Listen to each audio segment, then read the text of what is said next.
Hello everyone. आज हम पढ़ने वाले हैं क्लास 10 साइंस का चैप्टर नंबर 8 जिसका नाम है हाउ डू ऑर्गेनिज्म रिप्रोड्यूस। तो ये जो है वो मच अवेटेड चैप्टर है क्लास 10 की साइंस का, क्योंकि इसके अंदर हम अपने आप की और अपने आसपास की चीज़ों की फॉर्मेशन प्रोसेस को समझने वाले हैं और साथ में काफ़ी सारी और भी एडिशनल इन्फॉर्मेशन लेने वाले हैं। और एग्जाम पॉइंट ऑफ व्यू से तो ये काफ़ी इंपॉर्टेंट चैप्टर है ही। तो चलिए स्टार्ट करते हैं और समझते हैं।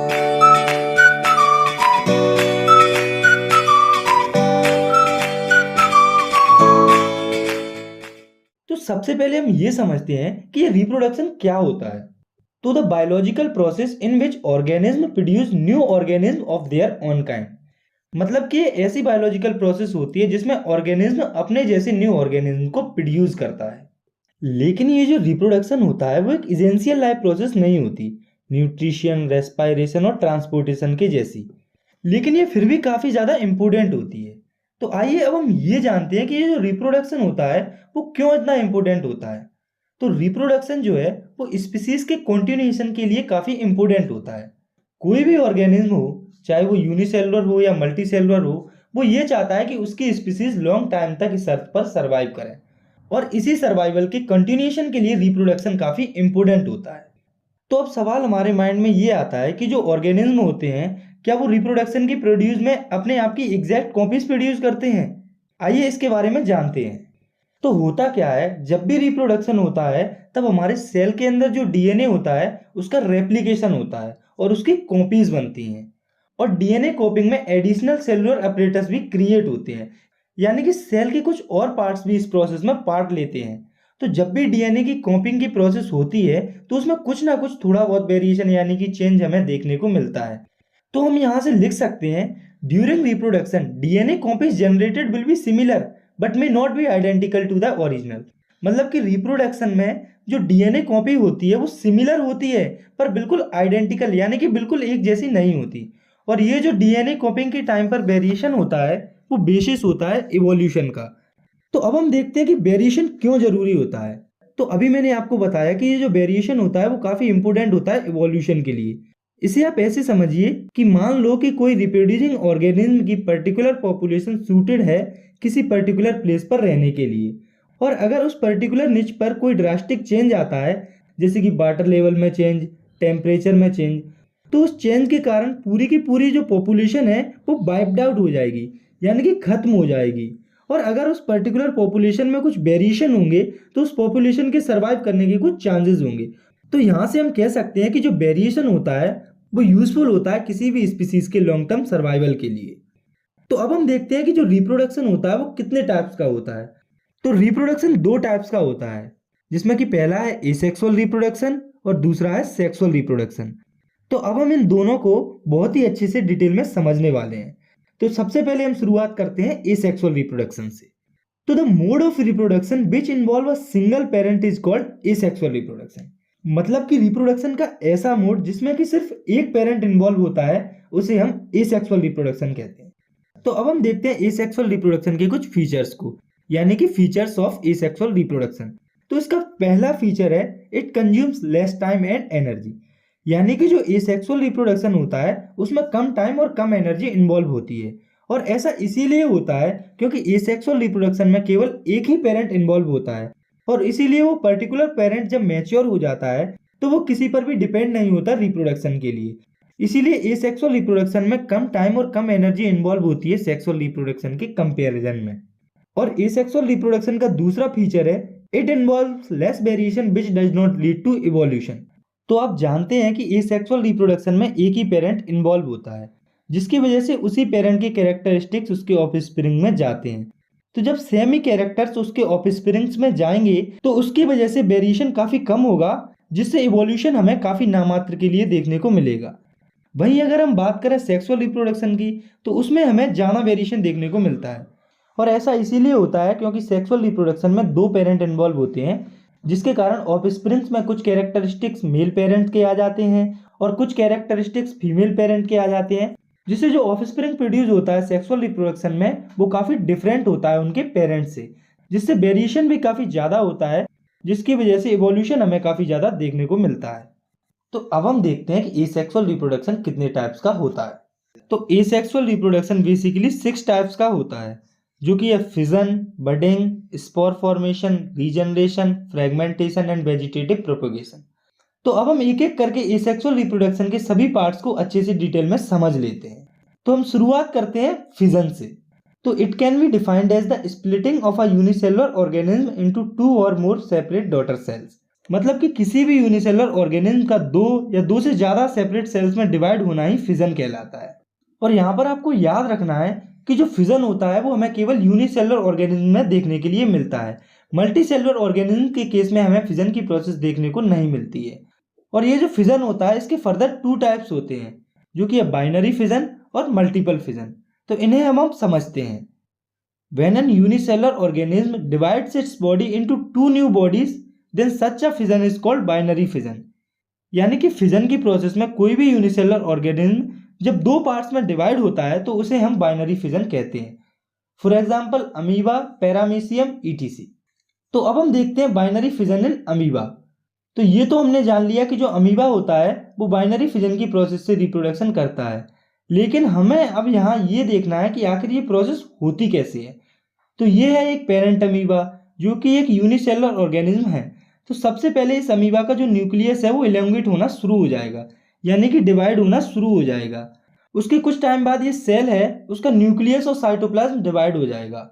और जब न्यूक्लियस और साइटोप्लाज्म डिवाइड हो जाएगा तो वो 2 अलग अलग डॉटर सेल्स को फॉर्म कर देगा। तो जब ये डॉटर सेल मैच्योर हो जाएंगी तो वो भी फर्दर इसी प्रोसेस से बाइनरी फिजन की प्रोसेस को कंटिन्यू करेंगी। तो अब हम देखते हैं फिजन के दूसरे टाइप को, जो कि है मल्टीपल फिजन। तो the process in which many daughter cells are produced from the parent cell instead of 2 daughter sales.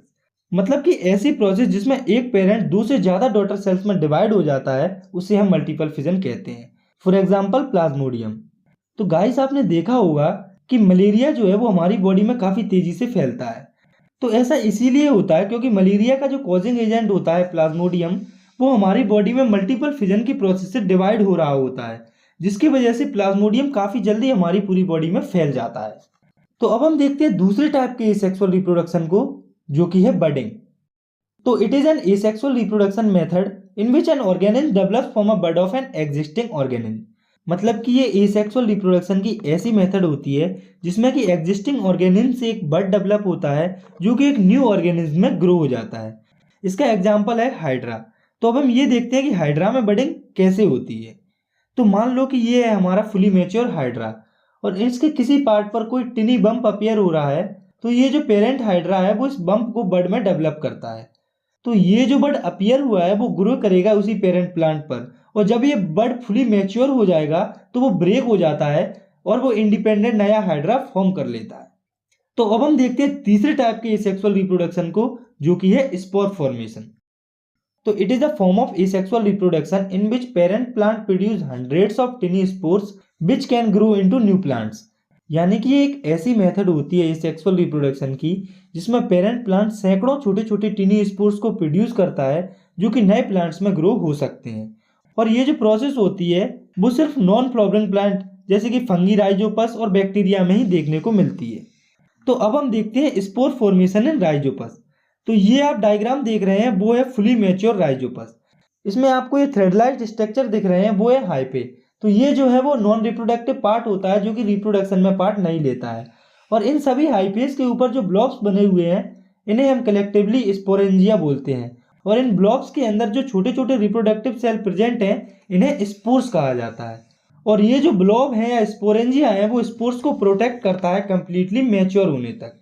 और जब ये स्पोर्स कंप्लीटली मैच्योर हो जाते हैं तो ये स्पोरेंजिया है वो बर्स्ट हो जाता है, यानी कि फट जाता है, और इसके अंदर जो स्पोर्स होते हैं वो बाहर आ जाते हैं और वो विंड के कारण अलग अलग डायरेक्शन में डिस्पर्स हो जाते हैं।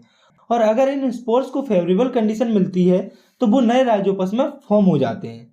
तो अब हम ये देखते हैं कि जो स्पोर फॉर्मेशन की प्रोसेस होती है उसके क्या क्या एडवांटेज होते हैं। तो इसका पहला एडवांटेज है कि large number of spores are produced in one sporangium which lead to production of more number of offsprings. यानी कि स्पोर फॉर्मेशन की प्रोसेस में एक बार में काफी ज्यादा स्पोर्स प्रोड्यूस होते हैं जिससे ज्यादा से ज्यादा ऑफस्प्रिंग से प्रोड्यूस होने के चांसेस होते हैं। और इसका दूसरा एडवांटेज है spores are distributed easily by air to far of places to avoid competition at one place. यानी कि जो स्पोर्स होते हैं वो एयर के द्वारा अलग अलग प्लेसेस पर डिस्ट्रीब्यूट हो जाते हैं, जिससे कि एक जगह पर कंपटीशन कम हो जाता है जगह के लिए। और इसका तीसरा एडवांटेज है spores are covered by thick balls to prevent them from unfavourable condition. यानी कि जो स्पोर्स होते हैं वो थिक बॉल से कवर्ड होते हैं, जो कि उसे अनफेवरेबल कंडीशन से प्रिवेंट करती है। तो अब हम देखते हैं एसेक्सुअल रिप्रोडक्शन के अगले पार्ट को, जो कि है फ्रेगमेंटेशन। तो it is the form of asexual reproduction in which an organism breaks down into several fragments. It occurs only in the case of multicellular organism. It does not occur in unicellular organism. मतलब कि ये asexual reproduction की ऐसी form होती है जिसमें कोई multicellular organism काफ़ी सारे फ्रेगमेंट्स में डिवाइड हो जाता है, और ये जो प्रोसेस है वो सिर्फ हमें मल्टीसेलुलर ऑर्गेनिज्म के केस में ही देखने को मिलती है। यूनिसेलुलर ऑर्गेनिज्म में ये प्रोसेस नहीं होती है। फॉर एग्जाम्पल स्पाइरोगारा, आपने देखा होगा कि किसी तालाब के ऊपर पूरी एल्गी की एक लेयर बन जाती है। तो ये जो लेयर होती है वो कई पार्ट्स या फ्रेगमेंट्स में डिवाइड हो जाती है। तो जो पार्ट डिवाइड हो जाता है वो एक नया पार्ट डेवलप कर लेता है। तो अब हम देखते हैं एसेक्सुअल रिप्रोडक्शन के अगले पार्ट को, जो कि है regeneration. It is a form of asexual reproduction where the organism is capable of regrowing certain parts of this body loses them. मतलब कि ये एसेक्सुअल रिप्रोडक्शन का ऐसा टाइप होता है जिसमें कि ऑर्गेनिज्म के सर्टेन पार्ट्स में कैपेसिटी होती है उन पार्ट्स को रीग्रो करने के लिए जब वो उन्हें लूज कर देते हैं। For example Planaria, starfish, etc. तो आपको ये याद रखना है कि ऑर्गेनिज्म के हर पार्ट में रीजनरेट होने की एबिलिटी नहीं होती। जिन सेल्स में रीजनरेशन की एबिलिटी होती है वो ही दोबारा रीग्रो हो सकते हैं। तो अब हम समझते हैं एसेक्सुअल रिप्रोडक्शन के अगले पार्ट को, जो कि है वेजिटेटिव प्रोपगेशन। तो it is the process of formation of a new plant from detached vegetative parts such as roots, stem and leaves. तो ये जो है वो ऐसा एसेक्सुअल रिप्रोडक्शन होता है जिसमें कि प्लांट के डिटैच्ड वेजिटेटिव पार्ट से नया प्लांट फॉर्म हो जाता है। तो यहाँ हमें ये याद रखना है कि जो न्यू प्लांट है वो प्लांट के वेजिटेटिव पार्ट से फॉर्म होता है, ना कि रिप्रोडक्टिव पार्ट से। तो अगर हम वेजिटेटिव पार्ट की बात करें तो वो हो जाएंगे रूट, स्टेम, लीव्स, ईटीसी। और प्लांट का रिप्रोडक्टिव पार्ट होता है फ्लावर। तो अभी हम सिर्फ वेजिटेटिव पार्ट से न्यू प्लांट की फॉर्मेशन को समझेंगे, और रिप्रोडक्टिव पार्ट से प्लांट की फॉर्मेशन को हम सेक्सुअल रिप्रोडक्शन में समझेंगे। तो वेजिटेटिव प्रोपगेशन की जो प्रोसेस होती है उसे दो पार्ट्स में डिवाइड किया गया है, जो कि है नेचुरल और आर्टिफिशियल। तो नेचुरल वेजिटेटिव प्रोपगेशन में सब कुछ अपने आप हो जाता है, इसमें ह्यूमंस को अपनी तरफ से एफर्ट्स नहीं लगाने पड़ते हैं। और ये जो है वो प्लांट्स के तीन वेजिटेटिव पार्ट, जो कि रूट, स्टेम और लीफ से होती है। तो अगर हम बात करें रूट से वेजिटेटिव प्रोपगेशन की, तो वो हमें देखने को मिलती है स्वीट पोटैटो में। तो स्वीट पोटैटो में जो मॉडिफाइड रूट होती हैं वो नए स्वीट पोटैटो के प्लांट में डेवलप हो जाती हैं। तो अगर हम देखें वेजिटेटिव प्रोपगेशन स्टेम में, तो वो हमें देखने को मिलती है पोटैटो में। तो पोटैटो खुद एक स्टेम होता है, और आपने देखा होगा कि जब हम पोटैटो को थोड़े समय के लिए रख देते हैं तो उसमें से छोटे छोटे प्लांट लाइक स्ट्रक्चर डेवलप हो जाते हैं, जिससे कि नया प्लांट फॉर्म हो जाता है। और अगर हम बात करें वेजिटेटिव प्रोपगेशन लीव्स के द्वारा, तो वो हमें ब्रायोफाइलम के अंदर देखने को मिलता है। तो जो ब्रायोफाइलम होता है उसकी लीव से ही पूरा का पूरा प्लांट फॉर्म हो जाता है। तो अब हम देखते हैं दूसरे टाइप के वेजिटेटिव प्रोपगेशन को, जो कि है आर्टिफिशियल वेजिटेटिव प्रोपगेशन। तो आर्टिफिशियल वेजिटेटिव प्रोपगेशन के अंदर हमें अपनी तरफ से कुछ एफर्ट्स लगाने पड़ते हैं, और आर्टिफिशियल वेजिटेटिव प्रोपगेशन तीन मेथड से किया जाता है, जो कि है कटिंग, ग्राफ्टिंग एंड लेयरिंग। तो अब हम इन तीनों को अच्छे से समझते हैं। तो शुरुआत करते हैं कटिंग से।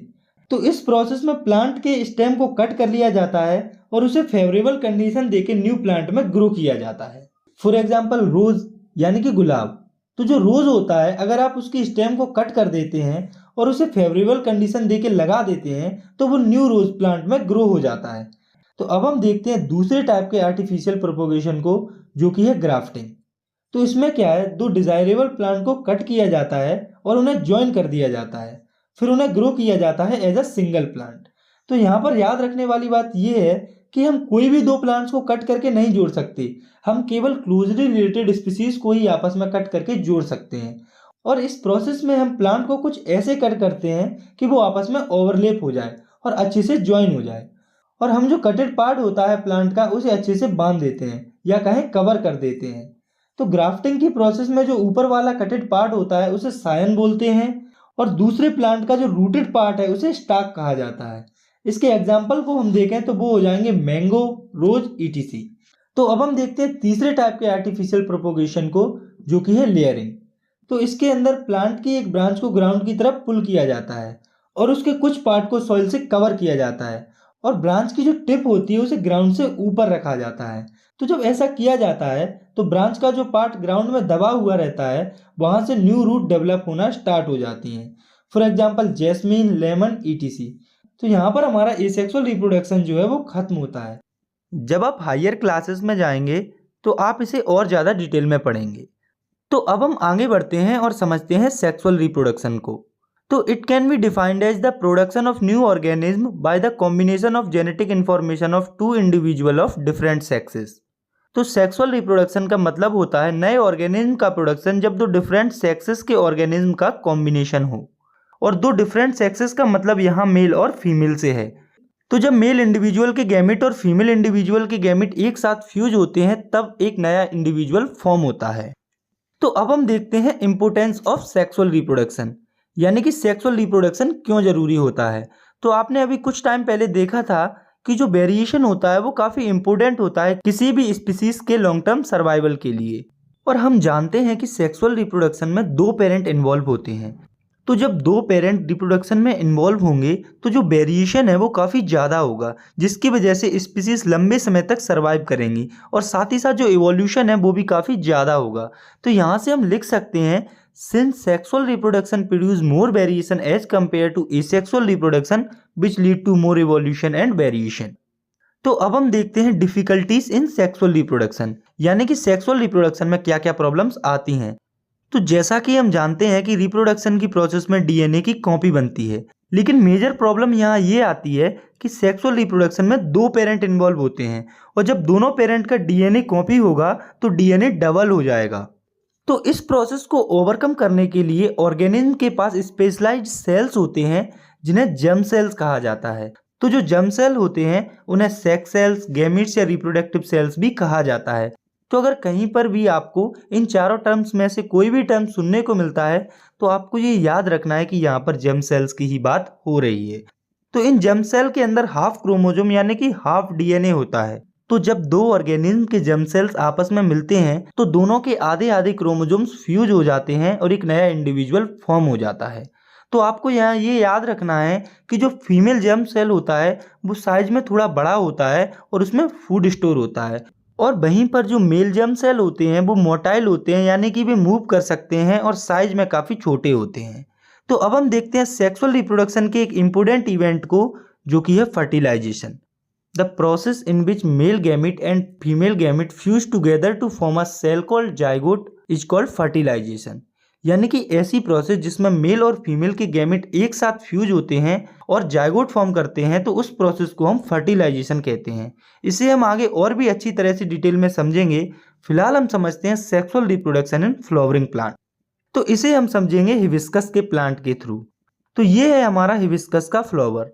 तो किसी भी फ्लावर में चार पार्ट होते हैं, जो कि है सेपल, पेटल, स्टेमन और पिस्टिल। तो जो स्टेमन और पिस्टिल होता है वो फ्लावर का रिप्रोडक्टिव पार्ट होते हैं, क्योंकि इनके अंदर ही जर्म सेल्स पाए जाते हैं। तो इन रिप्रोडक्टिव पार्ट्स के बेसिस पर फ्लावर को दो टाइप्स में डिवाइड किया गया है, जो कि है यूनिसेक्सुअल फ्लावर और बाइसेक्सुअल फ्लावर। तो अगर किसी फ्लावर में कोई एक भी रिप्रोडक्टिव पार्ट होता है, स्टेमन या पिस्टिल, तो ऐसे फ्लावर को हम यूनिसेक्सुअल फ्लावर कहते हैं। For example papaya and watermelon. और अगर किसी फ्लावर में दोनों रिप्रोडक्टिव पार्ट होते हैं, स्टेमन और पिस्टिल, तो ऐसे फ्लावर को हम बाइसेक्सुअल फ्लावर कहते हैं। For example hibiscus and mustard. तो चलिए अब हम आगे बढ़ते हैं। तो हमने ये तो जान लिया कि स्टेमन और पिस्टिल फ्लावर के रिप्रोडक्टिव पार्ट होते हैं। तो अब हमें देखना ये है कि कौन सा पार्ट मेल रिप्रोडक्टिव पार्ट होता है और कौन सा पार्ट फीमेल रिप्रोडक्टिव पार्ट होता है। तो जो स्टेमन होता है वो मेल रिप्रोडक्टिव पार्ट होता है, जो कि पोलन ग्रेन्स को रिलीज करता है, जो कि येलोइश होते हैं कलर में। आपने देखा होगा कि हमारे हाथ हल्के पीले हो जाते हैं जब हम प्लांट्स के स्टेमन को टच करते हैं। और इस स्टेमन के फर्दर टू पार्ट्स होते हैं, जो कि है एंथर और फिलामेंट। और जो पिस्टिल होता है वो फीमेल रिप्रोडक्टिव पार्ट होता है फ्लावर का, जो कि फ्लावर के सेंटर पर प्रेजेंट होता है। और इस पिस्टिल के भी फर्दर तीन पार्ट होते हैं, जो कि है स्टिग्मा, स्टाइल और ओवरी। तो अब आप इस पिक्चर को देखिए, ये है फीमेल रिप्रोडक्टिव पार्ट, जो कि है पिस्टिल। तो रिप्रोडक्शन के प्रोसेस में जो पोलन ग्रेन्स होते हैं वो एंथर से स्टिग्मा पर आ जाते हैं और एंथर से स्टिग्मा पर पोलन ग्रेन्स के आने की जो प्रोसेस होती है उसे हम पोलिनेशन कहते हैं। तो हम लिख सकते हैं the transfer of pollen grains from anther to the stigma of a flower is called pollination. और ये जो पोलिनेशन होता है वो फर्दर 2 टाइप्स का होता है, जो कि है सेल्फ पोलिनेशन और क्रॉस पोलिनेशन। तो जब सेम फ्लावर के एंथर के पोलन ग्रेन्स जब उसी सेम फ्लावर के स्टिग्मा पर अटैच हो जाते हैं तो उस पोलिनेशन को हम सेल्फ पोलिनेशन कहते हैं। और जब किसी दूसरे फ्लावर के पोलन ग्रेन्स किसी दूसरे फ्लावर की स्टिग्मा पर डिपॉजिट होते हैं तो ऐसे पोलिनेशन को हम क्रॉस पोलिनेशन कहते हैं। और यहाँ पर आपको ये याद रखना है कि सेल्फ पोलिनेशन केवल बाइसेक्सुअल फ्लावर में ही देखने को मिल सकता है, जबकि क्रॉस पोलिनेशन यूनिसेक्सुअल और बाइसेक्सुअल दोनों फ्लावर में देखने को मिल सकता है। तो अब सवाल हमारे माइंड में ये आता है कि ये जो पोलन ग्रेन्स होते हैं क्या ये अपने आप स्टिग्मा तक पहुंच जाते हैं? तो ऐसा नहीं है। ये पोलन ग्रेन्स कुछ एजेंट के द्वारा ट्रांसफर होते हैं, जैसे कि विंड, वाटर एंड एनिमल्स। तो अब हमें ये देखना है कि जब पोलन ग्रेन्स किसी एजेंट के द्वारा स्टिग्मा पर पहुंच जाते हैं तब उसका क्या होता है। तो इसके लिए हमें उसी पिक्चर को दोबारा ध्यान से देखना होगा। तो मान लो कि ये पोलन ग्रेन्स इस फीमेल रिप्रोडक्टिव पार्ट के ऊपर आ गए हैं।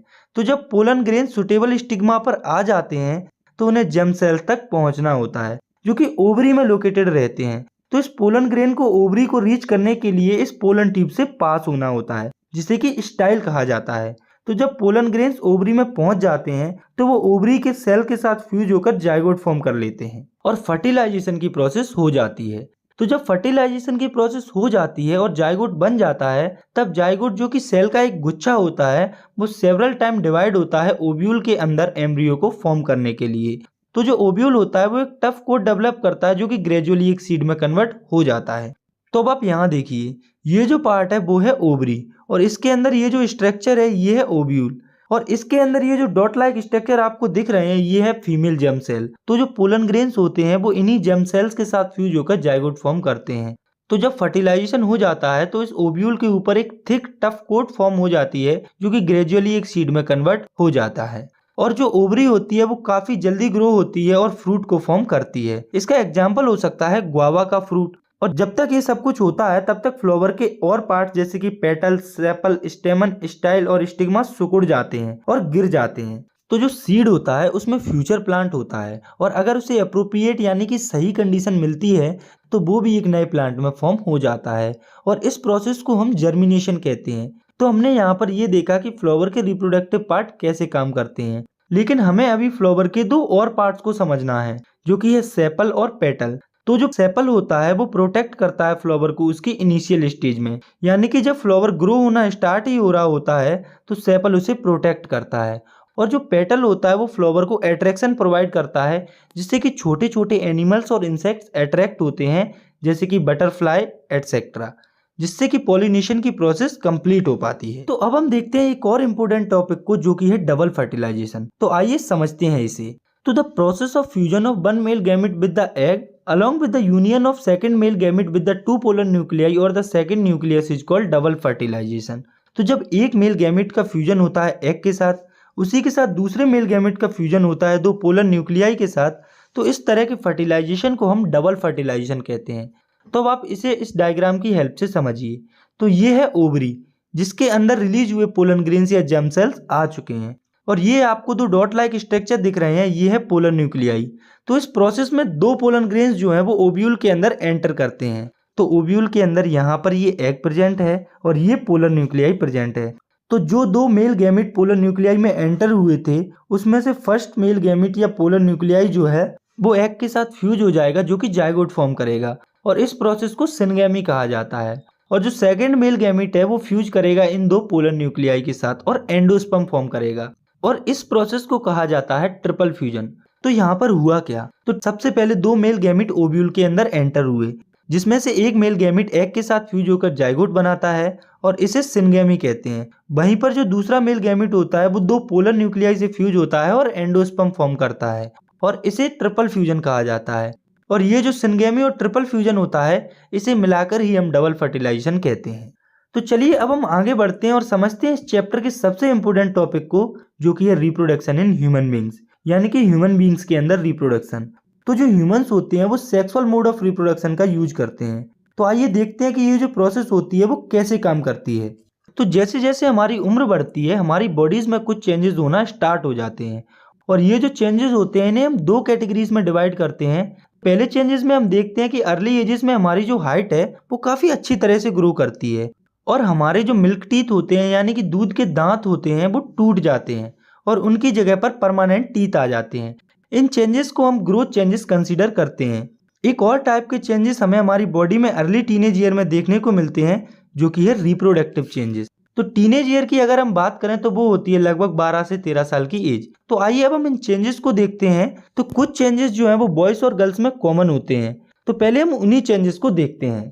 तो ऐसे टोटल 4 चेंजेस होते हैं जो कि कॉमन होते हैं बॉयज और गर्ल्स में, जिसमें कि पहला है growing of thick hair on the new parts of body such as armpits and the genital area between the thighs. यानी कि हम देखते हैं हमारी बॉडी के न्यू पार्ट जैसे कि आर्मपिट्स यानी कि कांख और जेनाइटल एरिया जो कि थाइज के बीच में होता है वहाँ पर थिक हेयर्स ग्रो होना स्टार्ट हो जाते हैं और वो जो एरिया होता है वो कलर में थोड़ा डार्कर हो जाता है। और दूसरा जो चेंज है वो ये है thinner hair can also appear on legs and arms as well as on face. यानी कि हमारे हाथ पैरों पर और हमारे चेहरे पर पतले पतले हेयर्स ग्रो होना स्टार्ट हो जाते हैं। और तीसरा चेंज है the skin frequently become oily and we might begin to develop pimples. यानी कि हमारी जो स्किन होती है वो ऑयली हो जाती है और हमें पिंपल्स होना भी स्टार्ट हो सकते हैं। लेकिन ये कंपलसरी नहीं है कि अगर हम टीनेज ईयर में आ गए तो हमें पिंपल्स होंगे ही, ये हमें हो भी सकते हैं और नहीं भी हो सकते। और चौथा जो कॉमन चेंज है वो ये है we begin to be conscious and aware of both our bodies and those of other in new ways. यानी कि हम जो है वो अब कॉन्शियस हो जाते हैं अपनी बॉडी की तरफ, अपने लुक्स की तरफ, और हमारा जो एटीट्यूड है अपोजिट जेंडर की तरफ उसमें भी हमें कुछ चेंजेस देखने को मिल सकते हैं। तो ये थे कुछ कॉमन चेंजेस जो कि हमें बॉयज़ और गर्ल्स दोनों में देखने को मिलते हैं। तो कुछ ऐसे भी चेंजेस होते हैं जो कि बॉयज़ में अलग होते हैं और गर्ल्स में अलग होते हैं, तो अब हम उन्हीं चेंजेस को डिस्कस करते हैं। तो सबसे पहले हम देखते हैं उन चेंजेस को जो गर्ल्स में अलग होते हैं। तो गर्ल्स में ऐसे 3 टाइप्स के चेंजेस होते हैं, इसमें कि पहला है size of breast began to increase. यानी कि गर्ल्स की जो ब्रेस्ट का जो साइज होता है वो बढ़ना स्टार्ट हो जाता है। और दूसरा है darkening of the skin of the nipples at the tip of breast. यानी कि जो ब्रेस्ट की टिप होती है या फिर जो निपल्स होते हैं वो डार्क हो जाते हैं कलर में। और तीसरा और सबसे इम्पोर्टेंट जो चेंज है गर्ल्स में वो ये है girls begins to menstruate around this time. यानी कि गर्ल्स जो हैं उनमें मेंस्ट्रुअल साइकिल स्टार्ट हो जाती है, जिसे कि नॉर्मल लैंग्वेज में पीरियड्स भी कहा जाता है। और अगर हम बात करें बॉयज़ की तो उनमें भी कुछ अलग से चेंजेस होते हैं, जिसमें कि पहला है thick hair growth on face. यानी कि बॉयज़ के फेस पर थिक हेयर ग्रो होना स्टार्ट हो जाते हैं, जिसे हम बियर्ड भी कहते हैं। और दूसरा जो चेंज है वो है boys begin to crack and become heavy. यानी कि बॉयज़ की आवाज़ जो है वो भारी हो जाती है। और तीसरा जो इम्पोर्टेंट चेंज है वो ये है कि size of penis begins to increase and become enlarge and individual become capable of reproduction. यानी कि पेनिस का जो साइज है वो बढ़ने लगता है और वो बड़ा हो जाता है और जो इंडिविजुअल होता है वो कैपेबल हो जाता है रिप्रोडक्शन की प्रोसेस के लिए। तो ये चेंजेस आपने जो देखे जो कि बॉयज़ और गर्ल्स दोनों में हो रहे थे, इनके 3 फीचर्स होते हैं, जिसमें कि पहला है all these changes take place slowly. यानी कि ये सभी चेंजेस जो अभी आपने पढ़े हैं वो काफ़ी स्लोली होते हैं। जैसे कि जब हमें दाढ़ी आना स्टार्ट होती है तो क्या पूरी दाढ़ी एक दिन में ही आ जाती है, या फिर जब हमारा पेनिस इनलार्ज होना शुरू करता है तो क्या वो एक दिन में ही बड़ा हो जाता है? तो ऐसा नहीं होता है, ये प्रोसेस स्लोली होती है। वहीं अगर हम बात करें गर्ल्स की तो उनमें भी ये चेंजेस धीरे ही होते हैं। जैसे कि उनके ब्रेस्ट का जो साइज है वो धीरे ही बढ़ता है। ऐसा नहीं है कि एक दिन में ही ब्रेस्ट का जो साइज है वो बढ़ जाता है। तो हम कह सकते हैं कि जो रिप्रोडक्टिव चेंजेस होते हैं वो काफ़ी धीरे होते हैं। और इन चेंजेस का दूसरा फीचर है this do not happen in all at same time. यानी कि ये चेंजेस सब में एक साथ नहीं होते हैं। मान लो कि 2 इंडिविजुअल हैं सेम एज के, तो ऐसा जरूरी नहीं है कि उन दोनों में ये चेंजेस एक साथ ही होंगे। हो सकता है कोई इंडिविजुअल पहले रिप्रोडक्टिवली मैच्योर हो जाए और कोई बाद में मैच्योर हो। तो ये जो चेंजेस होते हैं वो इंडिविजुअल टू इंडिविजुअल वेरी कर सकते हैं, किसी में जल्दी हो सकते हैं, किसी में थोड़े समय बाद हो सकते हैं। और अगर हम बात करें तीसरे फीचर की तो वो ये है all these changes are expect of the sexual maturation of the body. यानी कि अगर ये चेंजेस बॉयज़ या गर्ल्स में हो रहे हैं तो ये एक इंडिकेशन होता है कि आपकी बॉडी सेक्सुअली मैच्योर हो चुकी है। तो आपने नोटिस किया होगा कि अर्ली एज में हमारी जो बॉडी है वो काफ़ी जल्दी ग्रो होना स्टार्ट होती है, लेकिन जब टीनेज ईयर आ जाती है तो हमारी बॉडी के जो रिप्रोडक्टिव सेल्स होते हैं वो एक्टिव हो जाते हैं और इसी कंडीशन को हम प्यूबर्टी कहते हैं। तो हम सिंपली लिख सकते हैं the time in life when a boy और girl become sexually mature is called puberty. यानी कि ऐसा टाइम जब बॉयज और गर्ल्स सेक्सुअली मैच्योर हो जाते हैं तो उसे हम प्यूबर्टी कहते हैं। और इसका जो टाइम होता है 10 to 14 year for girls and 12 to 16 year for boys. यानी कि गर्ल्स जो है वो 10 से 14 साल के बीच में प्यूबर्टी की कंडीशन में पहुंच जाती हैं और बॉयज जो है वो 12 से 16 साल के बीच में प्यूबर्टी की कंडीशन में पहुंचते हैं। तो यहाँ से हमें एक बात पता चलती है कि गर्ल्स जो है वो बॉयज से थोड़ी जल्दी रिप्रोडक्टिवली मैच्योर हो जाती हैं। तो हम जानते हैं कि सेक्सुअल रिप्रोडक्शन में दो अपोजिट सेक्स के इंडिविजुअल के जर्म सेल आपस में फ्यूज हो जाते हैं। तो ये जो जर्म सेल्स होते हैं वो दो तरीकों से आपस में फ्यूज हो सकते हैं, जिसमें कि पहला है external release of germ cell from the bodies of individual. यानी कि इस प्रोसेस में जो इंडिविजुअल होते हैं वो अपने जर्म सेल्स को एक्सटर्नली रिलीज कर देते हैं, जैसा कि फ्लावर के केस में होता है। और दूसरा तरीका है internal transfer of germ cell. तो इस तरीके में जो दोनों इंडिविजुअल होते हैं वो एक दूसरे की बॉडीज को ज्वाइन करते हैं, जिससे कि जर्म सेल्स का इंटरनली ट्रांसफर होता है। और जो इंटरनल ट्रांसफर है वो केवल मेटिंग की प्रोसेस के दौरान ही पॉसिबल होता है। तो अब सवाल ये आ रहा होगा हमारे माइंड में कि मेटिंग क्या होता है। तो मेटिंग को हम लिख सकते हैं, it is the pairing of opposite sex individual for the purpose of reproduction. यानी कि ये एक प्रोसेस होती है जिसमें कि अपोजिट सेक्सेस के इंडिविजुअल मिलते हैं अपने सेक्सुअल रिप्रोडक्शन के पर्पज को पूरा करने के लिए। तो अब आप देखिए कि यदि रियलिटी में मैटिंग की प्रोसेस को सक्सेसफुल होना है या फिर जर्म सेल का एक्चुअल में ट्रांसफर होना है तो दोनों अपोजिट सेक्स इंडिविजुअल पर स्पेशलाइज्ड ऑर्गन्स होने चाहिए। जैसे कि मेल इंडिविजुअल में पेनिस हेल्दी होना चाहिए और इरेक्ट होना चाहिए। वहीं पर अगर हम बात करें फीमेल इंडिविजुअल की, तो जैसे कि मेमल्स होते हैं उनका बेबी मदर की बॉडी में रहता है लंबे समय तक और बेबी के बॉर्न होने के बाद भी उसे मिल्क फीड कराना पड़ता है। तो मैटिंग के या सेक्सुअल रिप्रोडक्शन के सक्सेसफुल होने के लिए मेल के पेनिस का हेल्दी होना जरूरी है और फीमेल के रिप्रोडक्टिव ऑर्गन और ब्रेस्ट का मैच्योर होना भी काफी जरूरी है। तो आइए नजर डालते हैं सेक्सुअल रिप्रोडक्शन में इन्वॉल्व सिस्टम पर। तो आप ये याद रखें कि यहाँ हम केवल ह्यूमंस की ही बात कर रहे हैं। तो सबसे पहले हम समझते हैं मेल रिप्रोडक्टिव सिस्टम को। तो ये है मेल रिप्रोडक्टिव सिस्टम जो कि अलग अलग पार्ट से मिलकर बना हुआ है। तो हम शुरुआत करते हैं टेस्टिस से। तो जो टेस्टिस होते हैं वो प्राइमरी रिप्रोडक्टिव ऑर्गन्स होते हैं मेल्स में, जो कि पेयर में पाए जाते हैं। यानी कि ह्यूमन बींग्स में दो टेस्टिस होते हैं और ये जो है वो एब्डोमिनल कैविटी के बाहर लोकेटेड रहते हैं। तो अब हम देखते हैं कि ये जो टेस्टिस होती हैं इनके क्या क्या फंक्शंस होते हैं। तो इनका पहला फंक्शन होता है these are responsible for the production of sperm. यानी कि स्पर्म्स के प्रोडक्शन के लिए यही रिस्पॉन्सिबल होते हैं। और इनका दूसरा फंक्शन है they secrete testosterone which regulate the formation of sperm and also responsible for the change in appearance at the time of puberty. तो ये जो है वो एक हार्मोन को सीक्रेट करते हैं जो कि ये टेस्टोस्टेरोन, जो कि स्पर्म्स के फॉर्मेशन को रेगुलेट करता है। और ये ही हार्मोन रिस्पॉन्सिबल होता है चेंजेस के लिए जो कि बॉयज की बॉडी में आते हैं प्यूबर्टी के टाइम पर। यानी कि प्यूबर्टी के टाइम पर बॉयज की बॉडी में जो भी चेंजेस आते हैं वो सब इसी टेस्टोस्टेरोन हार्मोन के कारण आते हैं। और क्या क्या चेंजेस आते हैं ये हम पहले ही डिस्कस कर चुके हैं। और इसका तीसरा फंक्शन है they start producing sperm when the body hits puberty. यानी कि ये जो है वो स्पर्म्स को प्रोड्यूस करना स्टार्ट कर देते हैं जैसे ही बॉडी प्यूबर्टी को हिट करती है। तो आप देखिए कि पहले तो टेस्टिस स्पर्म्स के प्रोडक्शन को रेगुलेट करते हैं, उसके बाद टेस्टोस्टेरोन को रिलीज करते हैं जिससे कि प्यूबर्टी आती है। और जब प्यूबर्टी आ जाती है तो ये ही स्पर्म्स को प्रोड्यूस भी करने लगते हैं। तो इनके इन्हीं फंक्शंस के लिए इन्हें primary reproductive organs in males भी कहा जाता है। तो अब हम देखते हैं मेल रिप्रोडक्टिव सिस्टम के दूसरे पार्ट को जो कि है स्क्रोटम। तो जो स्क्रोटम और टेस्टिस होती हैं वो आपस में लिंक्ड होते हैं। जो टेस्टिस होते हैं वो एक ब्राउन सैक में लाई करते हैं जिसे कि स्क्रोटम कहा जाता है और ये जो है वो एब्डोमिनल कैविटी के बाहर लोकेटेड रहता है। और ये टेस्टिस और स्क्रोटम एब्डोमिनल कैविटी के बाहर इसीलिए लोकेटेड रहते हैं क्योंकि स्पर्म प्रोडक्शन के लिए हमारी बॉडी टेम्परेचर से लोअर टेम्परेचर की जरूरत पड़ती है जो कि स्क्रोटम उन्हें प्रोवाइड करता है। इसके बाद मेल रिप्रोडक्टिव सिस्टम का अगला पार्ट है पास डिफरेंस। तो जो स्पर्म टेस्टिस में प्रोड्यूस होते हैं वो बास डिफरेंस के द्वारा ही यूरेथ्रा तक कैरी किए जाते हैं और ये जो है वो एक लॉन्ग डक्ट होता है, इसीलिए इसे स्पर्म डक्ट या डक्ट डिफरेंस भी कहा जाता है। इसके बाद है यूरेथ्रा। तो ये जो है वो कॉमन पैसेज होता है यूरिन और स्पर्म्स के लिए। तो यूरिन और स्पर्म इसी कॉमन पैसेज से पास होते हैं। मुझे ऐसा लगता है कि हमसे यहाँ कुछ छूट गया है। तो अब आप सोचिए कि हमसे क्या छूट गया है, या फिर रहने दीजिए मैं ही बता देता हूँ कि हमसे छूट गया है प्रोस्टेट ग्लैंड या सेमिनल वेसिकल। तो आइए देखते हैं क्या होता है ये। तो ये जो है वो एक मिल्की फ्लूइड सीक्रेट करते हैं जो कि स्पर्म्स की मोबिलिटी को बढ़ाते हैं, यानी कि उन्हें मूव करने में हेल्प करते हैं। और ये स्पर्म्स को नरिशमेंट भी प्रोवाइड करते हैं। और जब स्पर्म्स इस मिल्की फ्लूइड में मिक्स हो जाता है तो उस मिक्सचर को हम सीमन कहते हैं।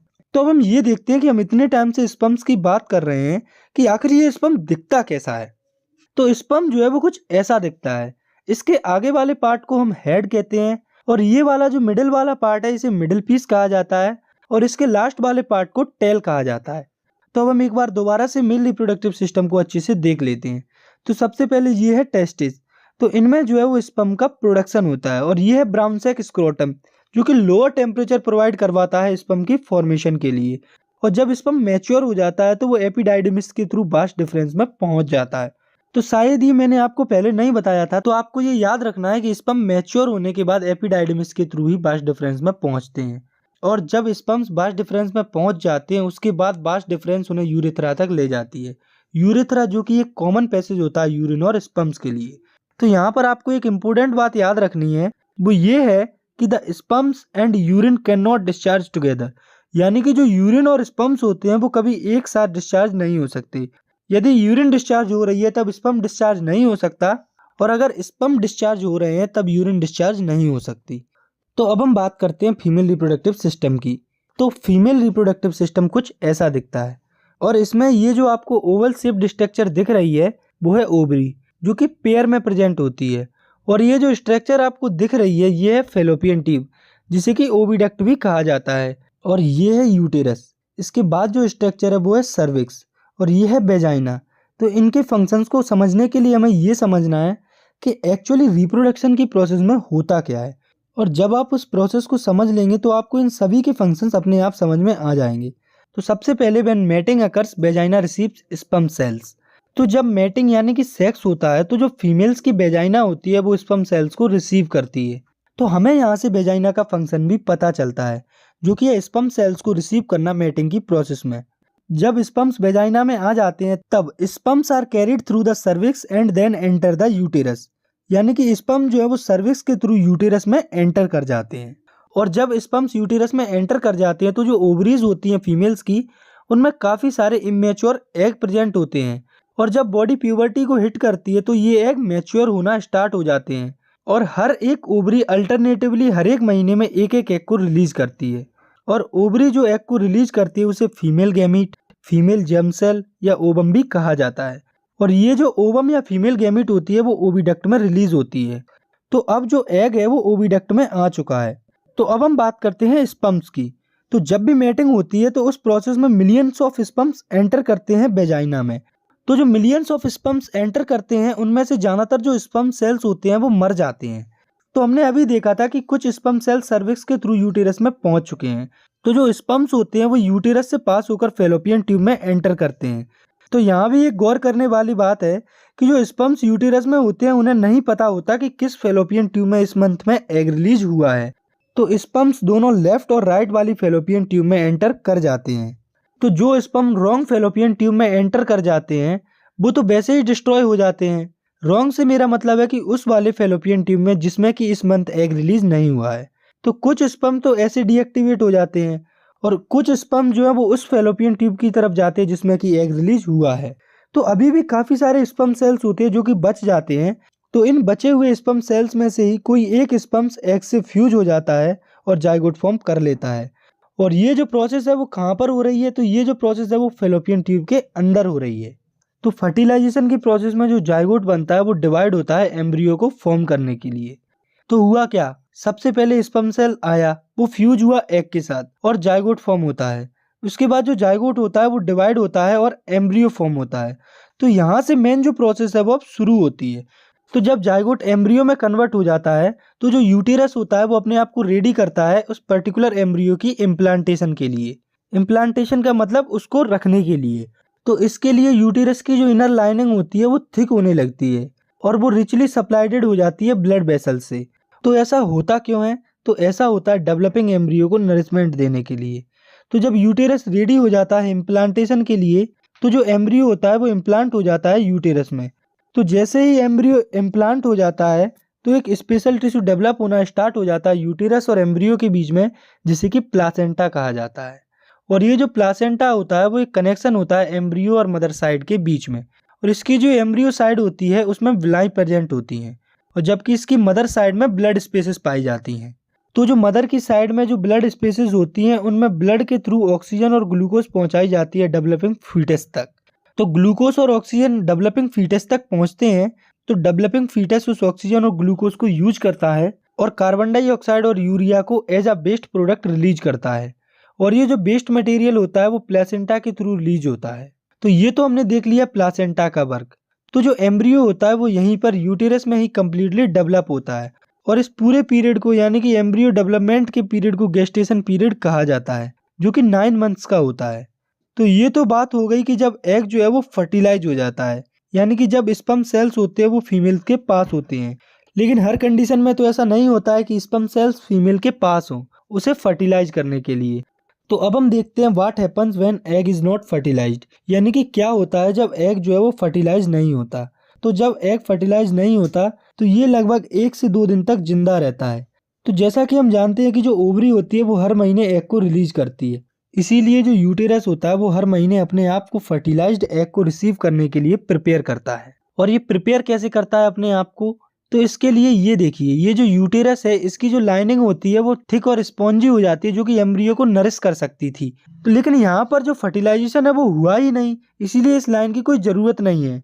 इसीलिए ये जो लाइन है वो धीरे धीरे टूट जाती है और वेजाइना से एज अ ब्लड और म्यूकस बाहर निकल जाती है। और ये जो साइकिल होती है वो हर महीने में होती है और इस साइकिल को मेंस्ट्रुअल साइकिल भी कहा जाता है, जो कि यूजुअली 2 to 6 डेज तक लास्ट करती है। तो यहाँ पर हमें मेंस्ट्रुअल साइकिल से रिलेटेड 2 इम्पोर्टेंट टर्म्स को समझना है, जो कि है मेनार्क और मेनोपॉज। तो पहले हम समझते हैं मेनार्क को। तो menarche is defined as the first menstrual period in the female adolescent. तो किसी भी फीमेल इंडिविजुअल की पहली जो मेंस्ट्रुअल साइकिल या पीरियड होती है उसे मेनार्क कहते हैं। यानी कि कोई भी फीमेल इंडिविजुअल पहली बार जब मेंस्ट्रुएट करती है तो उस कंडीशन को मेनार्क कहते हैं। और फीमेल्स में मेनार्क की एवरेज एज होती है 12.4 ईयर्स। तो अब हम समझते हैं दूसरे इंपोर्टेंट टर्म को, जो कि है मेनोपॉज। तो it can be defined as the time of life when a women ovary stop producing hormones and egg and menstrual periods stop. यानी कि ये जो है वो एक कंडीशन होती है जब फीमेल की ओवरीज एग और हार्मोन प्रोड्यूस करना बंद कर दे और मेंस्ट्रुअल साइकिल होना परमानेंटली बंद हो जाए। और ये जो है वो यूजुअली 45 to 50 ईयर्स में होता है फीमेल्स में। तो यहाँ इस क्लास में हमें ह्यूमन रिप्रोडक्शन के बारे में सिर्फ इतना ही पढ़ना है, लेकिन मैं आपको बता देता हूँ ये डिटेल हिस्ट्री नहीं है ह्यूमन रिप्रोडक्शन की। तो अगर आप अगली क्लास में बायोलॉजी स्ट्रीम सेलेक्ट करते हैं तो आपको ह्यूमन रिप्रोडक्शन की डिटेल स्टडी करने को मिलेगी। तो अब हम बढ़ते हैं हमारे अगले और इस चैप्टर के लास्ट टॉपिक पर, जो कि है रिप्रोडक्टिव हेल्थ। तो it is a state of complete physical, mental and social well being in all aspect of reproduction. यानी कि ये जो है वो कंप्लीट स्टेट होती है किसी भी इंडिविजुअल की जिसमें वो फिजिकली, मेंटली और सोशली सही और अच्छी सोच रखता है रिप्रोडक्शन के हर एक एक्सपेक्ट में। यानी कि किसी भी इंडिविजुअल पर किसी भी प्रकार का प्रेशर नहीं होना चाहिए, दोनों इंडिविजुअल की सहमति होना चाहिए रिप्रोडक्शन की प्रोसेस के लिए। और हर एक इंडिविजुअल के लिए कुछ इंपॉर्टेंट नॉलेज है जो कि उन्हें होने चाहिए रिप्रोडक्शन के एक्सपेक्ट में। तो उसी नॉलेज को देखते हुए सबसे पहले हम बात करते हैं एसटीडीज की, यानी कि सेक्सुअली ट्रांसमिटेड डिसीज की। तो ये वे डिसीजेज होती हैं जो कि सेक्सुअल इंटरकोर्स के टाइम पर एक इन्फेक्टेड पर्सन से दूसरे पर्सन में ट्रांसमिट हो सकती हैं। तो यहाँ पर हमें इनके 2 टाइप्स के एग्जाम्पल को देखना है, जिसमें कि पहला है बैक्टीरियल एसटीडी और दूसरी है वायरल एसटीडी। तो बैक्टीरियल एसटीडीज में गोनोरिया और सिफिलिस आपके एग्जाम्पल हैं। तो वायरल एसटीडीज में एचआईवी और वार्ड्स आपके एग्जाम्पल हैं। तो यहाँ हमें इनके बारे में बस इतना ही जानना है। तो अब मैं आपको थोड़ी सी एडिशनल इन्फॉर्मेशन देने वाला हूँ जो कि मुझे लगा कि आपको होनी चाहिए। तो अभी आपने एक वायरल डिसीज का नाम सुना था एचआईवी। तो एचआईवी होता है ह्यूमन इम्यूनो डिफिशियंसी वायरस, जो कि एड्स के लिए रिस्पॉन्सिबल होता है। तो एड्स का फुल फॉर्म होता है एक्वायर्ड इम्यूनो डिफिशियंसी सिंड्रोम, जो कि एक बहुत ही खतरनाक डिसीज होती है जिसका कि इलाज अभी पॉसिबल नहीं है। तो अब हम बात करते हैं कॉन्ट्रासेप्शन मेथड की। तो any approach that are used to prevent the conception of unwanted pregnancy refers to contraception. तो कोई भी अप्रोच जो कि अनवांटेड प्रेगनेंसी को रोकने के लिए यूज की जाती है उन्हें हम कॉन्ट्रासेप्शन कहते हैं।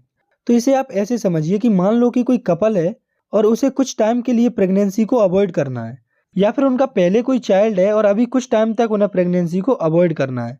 तो ऐसी कंडीशन में कॉन्ट्रासेप्शन मेथड काम आती हैं। और ये जो कॉन्ट्रासेप्शन मेथड्स होते हैं इनके भी कुछ टाइप्स होते हैं, जैसे कि बैरियर मेथड्स, केमिकल मेथड और सर्जिकल मेथड। तो पहले हम देखते हैं बैरियर मेथड्स को। तो बैरियर मेथड में किसी भी फिजिकल डिवाइस के द्वारा स्पर्म्स की एंट्री को ब्लॉक किया जाता है फीमेल जेनाइटल ट्रैक्ट में जाने से। For example condoms, diaphragms, cervical cap ETC। तो ये कुछ बैरियर मेथड्स के एग्जाम्पल हैं। इसके बाद है केमिकल मेथड्स। तो इन मेथड्स में बॉडी के हार्मोन्स को केमिकली अल्टर किया जाता है पिल्स की हेल्प से, जो कि फीमेल बॉडी में एग के मैच्योरेशन या फर्टिलाइजेशन को प्रिवेंट करती है। फॉर एग्जाम्पल ओरल्स और वेजाइनल पिल्स। तो होता क्या है, ये जो पिल्स होती हैं वो बॉडी के हार्मोन्स में चेंज कर देती हैं, जिससे वो अनसुटेबल हो जाती हैं एग के फर्टिलाइजेशन के लिए। और ये जो पिल्स होती हैं इनके हमें कुछ साइड इफेक्ट्स भी देखने को मिल सकते हैं। इसके बाद आते हैं IUCDs, जिसका फुल फॉर्म होता है इंट्रा यूटेराइन कॉन्ट्रासेप्टिव डिवाइस। तो इन डिवाइसेस को यूटेरस में इम्प्लांट किया जाता है प्रेगनेंसी को अवॉइड करने के लिए। For example copper T. तो जो कॉपर टी होती है उसे यूटेरस में इम्प्लांट किया जाता है, जो कि स्पर्म्स की मोटिलिटी को रिड्यूस करता है और प्रेगनेंसी को अवॉइड करता है। तो अब हम देखते हैं तीसरे टाइप के कॉन्ट्रासेप्टिव मेथड को, जो कि है सर्जिकल मेथड। तो ये जो मेथड होती है वो सबसे हाईली इफेक्टिव कॉन्ट्रासेप्टिव मेथड होती है, और इसका यूज तब किया जाता है जब कपल्स को जिन्हें रिक्वायर्ड चिल्ड्रन चाहिए थे वो उन्हें मिल चुके हैं और अब उस कपल को फर्दर चिल्ड्रन की जरूरत नहीं है। तो ये जो है वो दो टाइप्स की होती है, जो कि है बेसेक्टोमी और ट्यूबेक्टोमी। तो पहले हम समझते हैं बेसेक्टोमी को। तो बेसेक्टोमी की जो प्रोसेस होती है वो सिर्फ मेल्स में ही होती है, जिसमें कि मेल के बास डिफरेंस को ब्लॉक किया जाता है स्पर्म ट्रांसफर को प्रिवेंट करने के लिए। तो आप जानते हैं कि स्पर्म जो है वो बास डिफरेंस के थ्रू ट्रांसफर होता है। तो बेसेक्टोमी की प्रोसेस में इस बास डिफरेंस को ही ब्लॉक कर दिया जाता है, जिससे कि स्पर्म्स का ट्रांसफर नहीं हो पाता है। और अब हम बात करते हैं ट्यूबेक्टोमी की। तो ये जो प्रोसेस है वो सिर्फ फीमेल्स में ही पॉसिबल होती है। इस प्रोसेस में जो फीमेल्स की फेलोपियन ट्यूब होती है उसे ब्लॉक कर दिया जाता है, जो कि एग के ट्रांसफर को प्रिवेंट करती है। तो मान लीजिए कि अगर कोई कपल है और उन्हें परमानेंटली प्रेगनेंसी को प्रिवेंट करना है, तो इसके लिए या तो मेल बेसेक्टोमी करा ले या फिर फीमेल जो है वो ट्यूबेक्टोमी करा ले। तो ये जो सर्जिकल मेथड होती है वो सबसे ज़्यादा हाईली इफेक्टिव होती है, लेकिन इसकी जो रिवर्सिबिलिटी होती है उसके बहुत ही ज़्यादा कम चांसेस होते हैं, कि यानी कि एक बार ट्यूबेक्टोमी या बेसेक्टोमी हो जाती है तो इसके रिवर्स होने के चांसेस बहुत ही कम हो जाते हैं। तो अब हम इस चैप्टर के कुछ इंपॉर्टेंट डायग्राम्स की लिस्ट को देख लेते हैं, जो कि आपको प्रिपेयर करने हैं अपने एग्जाम्स के लिए। तो इस चैप्टर में 4 इंपॉर्टेंट डायग्राम है जो कि आपको प्रिपेयर करने हैं, जिसमें कि पहला है फ्लावर का लॉन्गिट्यूडिनल सेक्शन, और दूसरा है पोलन का जर्मिनेशन स्टिग्मा पर, और तीसरा है मेल रिप्रोडक्टिव सिस्टम, और चौथा है फीमेल रिप्रोडक्टिव सिस्टम। तो ये जो चारों डायग्राम है वो आपको अच्छे से प्रिपेयर करने हैं। तो इसी के साथ हमारा ये जो चैप्टर है वो खत्म होता है। आई होप आपको ये वीडियो पसंद आई होगी। अगर आपको ये वीडियो पसंद आई है तो आप इस वीडियो को लाइक कर सकते हैं, और अगर आप चाहें तो इस चैनल को सब्सक्राइब भी कर सकते हैं।